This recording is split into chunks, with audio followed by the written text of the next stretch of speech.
खैबर पख्तूनख्वा के वज़ीर आला सुहेल अफरीदी ने धरना दिया था अडियाला जेल के बाहर। रात के आखिरी पहर उन्होंने अपना ये धरना खत्म कर दिया। खैबर पख्तूनख्वा के वज़ीर आला के साथ सलमान अकरम राजा थे, दीगर बहुत सारे अरकान असम्बली थे। जो लोग नहीं पहुंचे थे वो भी आ गए थे। मैंने पिछले व्लॉग में बताया आपको, शहरियार अफरीदी का, जुनैद अकबर साहब का, तो ये लोग भी पहुंच गए थे क्योंकि गंडापुर नहीं आए और गंडापुर का कोई भाई भी नहीं आया।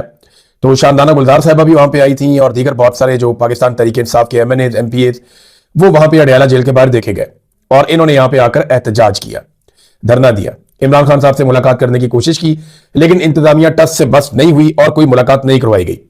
रात को लगभग 2:45 बजे ये धरना कॉल ऑफ कर दिया गया और खैबर पख्तूनख्वा के तमाम MPAs और जो MNAs उनके साथ मौजूद थे वो सारे गाड़ियों में बैठ के वहां से रवाना हो गए। लेकिन जाने से पहले उन्होंने कुछ बयान दिए। एक बयान जो है वो शाहिद खटक का था, जिन्होंने कहा कि हम कल इनके ऊपर एक बाउंसर मारेंगे और जल्द आपको बहुत सारी चीजें और बहुत सारी इंफॉर्मेशन मिलेगी। इसके बाद सलमान अकरम राजा साहब ने भी अनाउंसमेंट किया, बाकी लोगों ने भी अनाउंसमेंट किया। ये लोग चाह रहे थे कि इमरान खान साहब से मुलाकात हो जाए, चाहे इमरान खान साहब के डॉक्टर्स की मुलाकात हो जाए, चाहे कोई सियासी बात हो या ना हो, लेकिन इमरान खान साहब से मुलाकात होनी चाहिए। तशवीश बढ़ती जा रही। देखिए, जो काबिल एतबार सोर्सेज है ना, उनसे कोई भी मालूमात इमरान खान साहब के हवाले से अभी तक बाहर नहीं आई।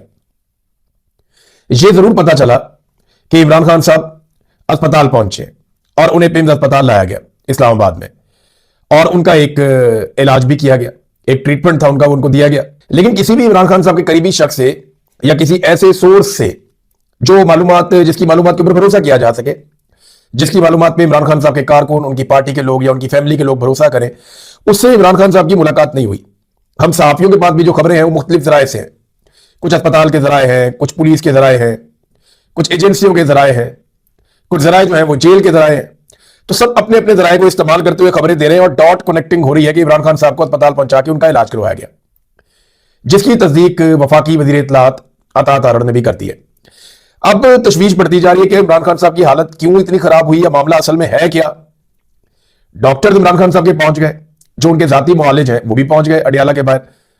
तो ये ऑफर भी दी गई कि आप डॉक्टर्स की मुलाकात करवा दें, तो बिल्कुल गैर सियासी लोग हैं, ये कोई सियासी बात भी नहीं करेंगे, आकर आप करवाएं मुलाकात।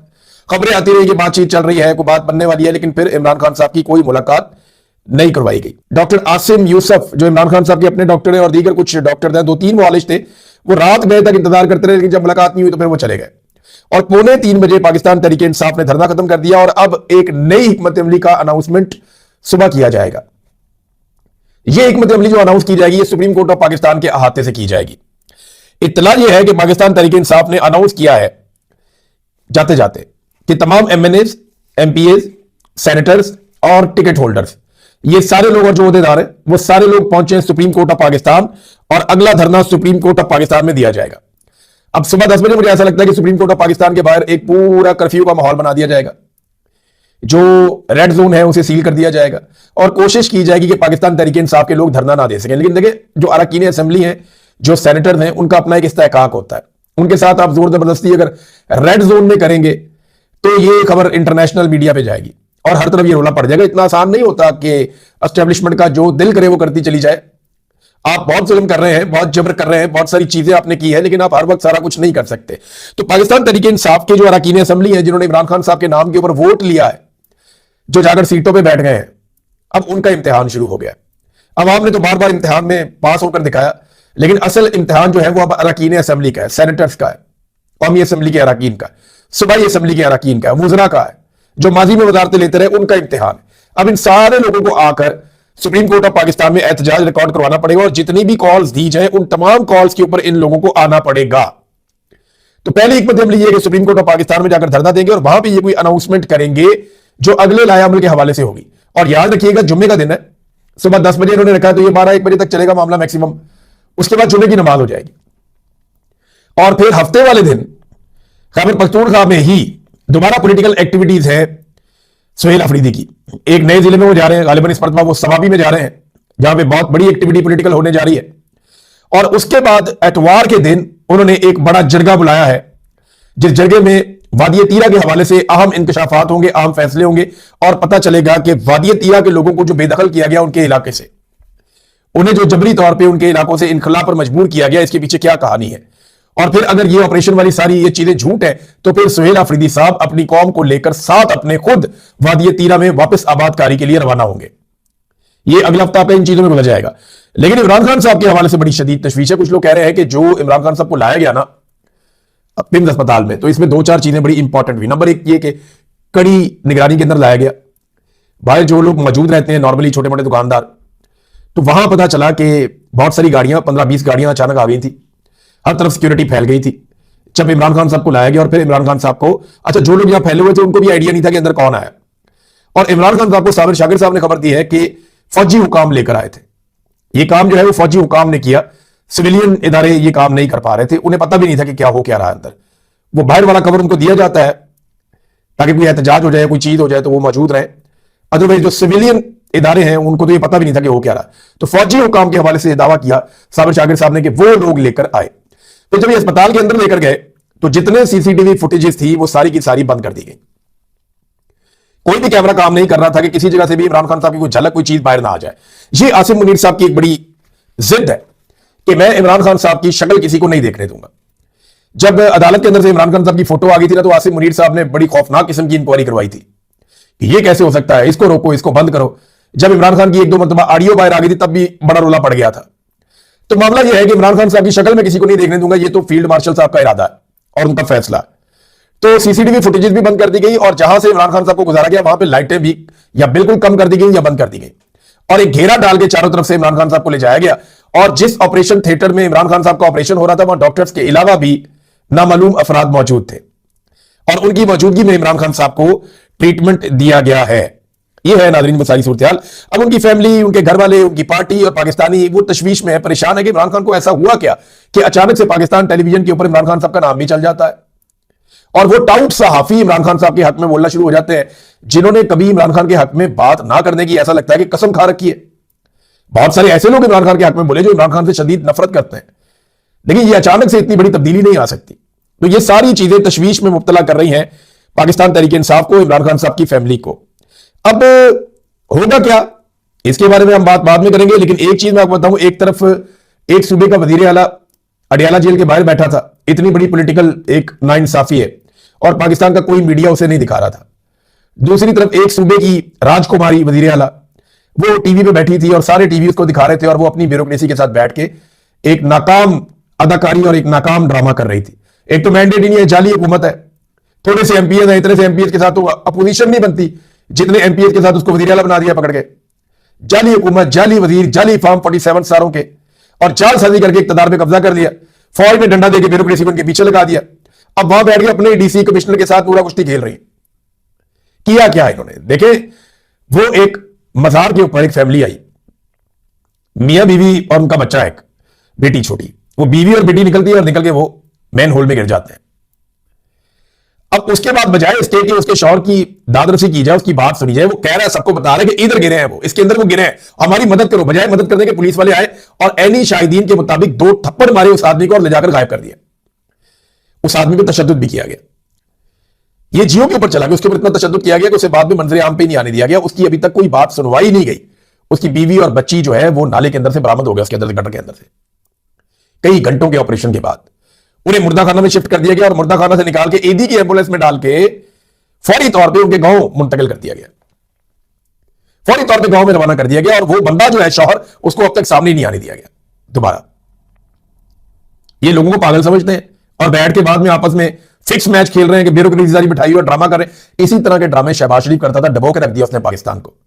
यही ड्रामे ये राजकुमारी भी कर रही है, ये भी पाकिस्तान का बेड़ा ही गर्क करेगी। इसके बाप ने भी पाकिस्तान का बेड़ा गर्क किया। जो इन्होंने आईपीपी के मुआहदे किए, जो इन्होंने एलएनजी के मुआहदे किए, जो इन्होंने कमीशनें खाई है पाकिस्तान के अंदर बड़े बड़े प्रोजेक्ट्स के अंदर, बेड़ा गर्क कर दिया मुल्क का पकड़ के। आज तक ये मनी ट्रेल नहीं दे सका पूरा खानदान मिलकर। इनके अपने घर का बच्चा गिरे ना गटर में तो इनको लग पता जाए। फर्ज करें ना, ये जुनैद सफदर की अभी इन्होंने शादी की है, कुछ अरसे के बाद इसके, हाँ अल्लाह ताला करे कोई बच्ची पैदा हो जाए, तो इसकी बीवी और बच्ची किसी गटर में गिर जाए और जुनैद कहे कि उनको निकालो और सामने से एक एसएचओ आके जुनैद को चपेड़े मार के ले जाकर सीटता हुआ और उसके बाद उसकी खातिरदारी करे जाके थाने में, चंगी उसकी क्लास लें, तो उसके बाद मैं इनसे पूछूंगा कि क्या हुआ। देखो अपने बच्चों के बारे में सोचो, हर एक को अपना बच्चा उतना ही प्यारा होता है।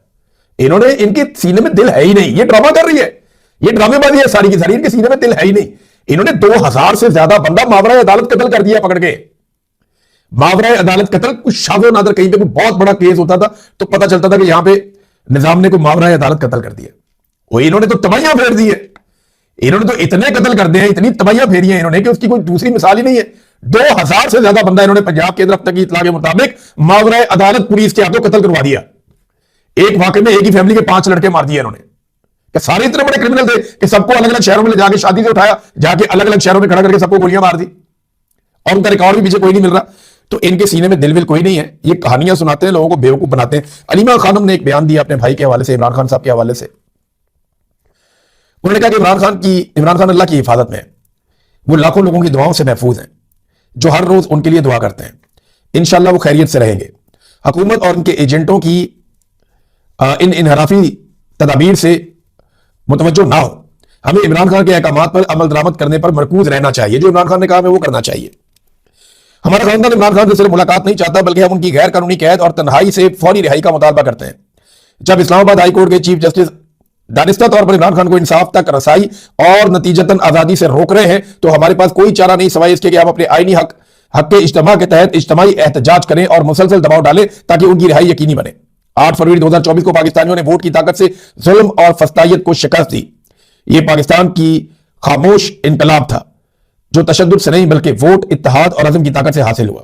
फिर उन्होंने 8 फरवरी के हवाले से कहा कि उसमें सबको आवाज उठानी है, सबको एहतजाज करना है। बल्कि एक और पाकिस्तान तहरीक इंसाफ और जो अपोजिशन की जमातें हैं, तहरीक तहफ़्फ़ुज़ आईन पाकिस्तान, उन्होंने एक और अनाउंस किया कि सारा दिन आपने हड़ताल करनी है, पहिया जाम हड़ताल करनी है, हर चीज को आपने बंद रखना है पूरे पाकिस्तान में। और उसके बाद शाम के वक्त निकलकर जहां जहां मुमकिन हो, जिधर जिधर हो सके पूरे पाकिस्तान के अंदर मशाल बरदार रैलियां निकालनी है। मशाल बरदार रैलियां, वो जो आग जला के हाथ में पकड़ के रैली निकालते हैं ना, तो वो रैलियां निकालनी है।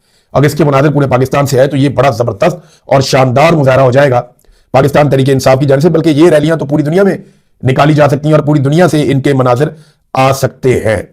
तो नाज़रीन, ये अलीमा खानम ने स्टेटमेंट दिया। इमरान खान साहब के बेटे ने भी स्टेटमेंट दिया है। कासिम खान का स्टेटमेंट है, मेरे वालिद इमरान खान अब तक 900 दिन से ज्यादा एक डेथ सेल में कैद है, जहां ना उन्हें खानदान से मिलने दिया जा रहा है और ना ही अपने जाती डॉक्टरों तक रसाई हासिल है। इन्हें आंख की एक खतरनाक बीमारी की तशखीस हुई है जो अगर बर वक्त और मुनासिब अस्पताल में फौरी इलाज ना किया गया तो मुस्तकिल बीनाई के नुकसान का सबब बन सकती है। दुनिया को यह देखना चाहिए कि आज के पाकिस्तान में जमहूरियत खोखली हो चुकी है और बुनियादी इंसानी हकूक को कुचला जा रहा है। सब आवाज उठाए इससे पहले कि देर हो जाए। इस तरह की चीजें कासिम खान ने भी लिखी हैं, इमरान खान साहब के साहबजादे ने। अब रोला पड़ा हुआ है हर तरफ, इंटरनेशनल मीडिया में ये खबरें छप रही हैं।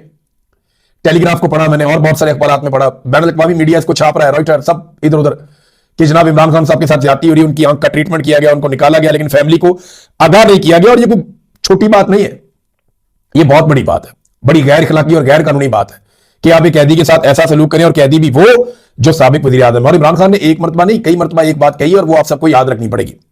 इमरान खान साहब ने कहा था कि अगर मुझे कभी कुछ भी हुआ तो जिम्मेदार कौन होगा? आसिम मुनीर।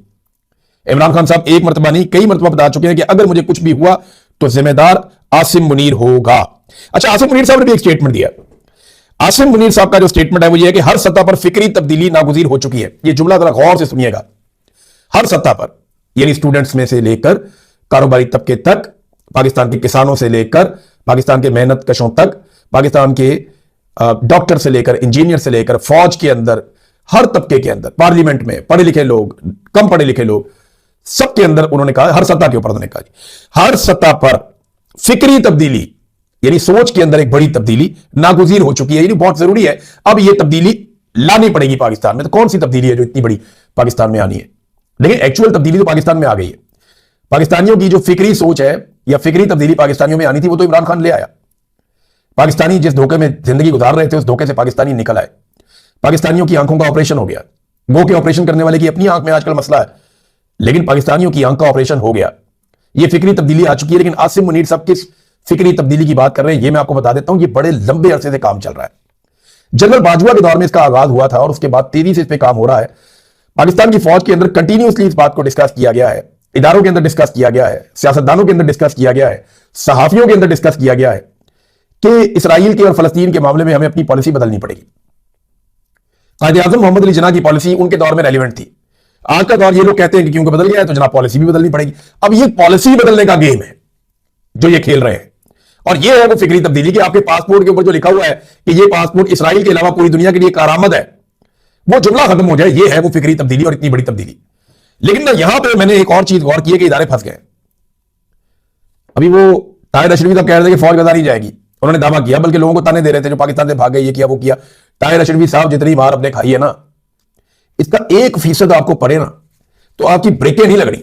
मैं आपको सही बता रहा हूं, ताहिर अशरफी साहब जितनी मार हमने खाई है ना सहाफियों ने, या मैं अपनी बात करता हूं, मैं तो बहुत कमजोर आदमी हूं, लेकिन जितनी मार मेरे जैसे कमजोर आदमी ने जितनी मार खाई है ना, ताहिर अशरफी साहब इसका 5% आपके साथ सलूक हो जाए ना, आपकी सारी जिंदगी ब्रेकें ही नहीं लगनी, आपकी चांचा ही बंद नहीं होनी। ये लिख कर ले आप मेरे से, लिख कर ले आप मेरे से। और इसीलिए तो आप हर एक के साथ बैठ जाते हैं, इसलिए तो आप हर एक जूते को पकड़ के पॉलिश कर देते हैं, इसलिए तो आप हर जर्नल के साथ खड़े हो जाते हैं, इसलिए तो आप हर हुकूमत का हिस्सा बन जाते हैं, क्योंकि आपको पता है कि आपकी औकात नहीं है कि आप किसी जगह पे भी मुजामत कर सके। आप ये कर ही नहीं सकते, आपके अंदर ये क्वालिटी नहीं है, आपके अंदर ये है ही नहीं, आप कभी मुजामत कर ही नहीं पाएंगे, इस काबिल ही नहीं आप। तो ताहिर अशरफी ने कहा जनाब की फौज नहीं जाएगी गजा में, लेकिन मेरा ये मानना है कि ताहिर अशरफी को अपने मालिकों से पूछना चाहिए कि जनाब कम से कम तरदीद तो कर दे। जो बात अमेरिकी वजीर खारजा मार्को रूबियो ने जो बात की है उसकी तरदीद कर दे, फिर कम से कम ये कहें कि मार्को रूबियो ने झूठ बोला है, क्योंकि मार्को रूबियो ने तो कहा कि पाकिस्तान ने खुद दरखास्त की है कि हम अपनी फौज गजा में भेजना चाहते हैं। तो ताहिर अशरफी साहब आप कह रहे हैं नहीं भेजना चाहते, मार्को रूबियो कह रहा है कि पाकिस्तान खुद अर्जी डाल रहा है कि भेजना चाहते हैं। तो आप बताएं कि आप सच बोल रहे हैं या मार्को रूबियो सच बोल रहा है? और अगर मार्को रूबियो झूठ बोल रहा है तो कम से कम आपका महकमा खारजा या आपका डीजीआईएसपीआर या आपका आर्मी चीफ और कोई बंदा तो आगे कह देगा ये झूठ बोल रहा है पाकिस्तान के बारे में। वो नहीं बोलेंगे, वो इसलिए नहीं बोलेंगे कि वो जानते हैं कि मार्को रूबियो ने जो बात की है उसके पास उसका सबूत भी है, वो अर्जी उनके पास मौजूद है जिसमें ये दरखास्त उनसे की गई थी। अब जिस किस्म का रद्देअमल अवाम की जानिब से आया या इदारों के अंदर मुख्तलिफ जगहों पर जो रद्देअमल आया बोर्ड ऑफ पीस के मामले पे, उसके बाद एक बड़ी अजीबोगरीब सिचुएशन पैदा हो गई है पाकिस्तान में कि गजा फौज कैसे भेजें। गजा फौज भेजना भी चाहते हैं, ये इनकी ख्वाहिश भी है। डोनाल्ड ट्रंप का हुक्म आ गया तो मुसीबत बन जाएगी, लेकिन भेज भी नहीं सकते, इतनी बुरी तरह फंस गए हैं। भेजते हैं तो फिर मरते हैं, नहीं भेजते तो फिर मरते हैं।